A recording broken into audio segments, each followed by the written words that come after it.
सेब का छिलका पूरा उतार के नमक लगा के सुबह खाली पेट खाए। इससे पुराने से पुराना सर दर्द खत्म हो जाता है।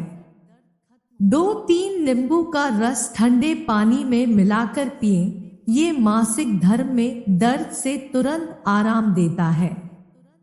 पेट फूल रहा है तो 1/4 चम्मच सोडा पानी में डालकर पिएं। गले में खराश है तो 2 से 3 तुलसी के पत्ते लेकर पानी में डालें और हल्की आग पर उबालें। जब तुलसी का सारा रस निकल जाए तो इस पानी से गरारे करें। मुंह में छाले हैं तो केले का पेस्ट बना के शहद मिलाकर खाएं, तुरंत आराम मिलेगा।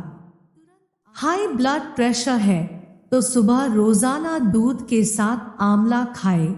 ये ब्लड प्रेशर कम करने की अच्छी तरकीब है।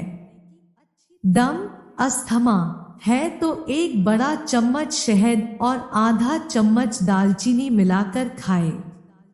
डैंड्रफ, रुसीत से परेशान है तो नारियल के तेल में थोड़ा कपूर मिलाकर सोने से पहले बालों में लगाएं।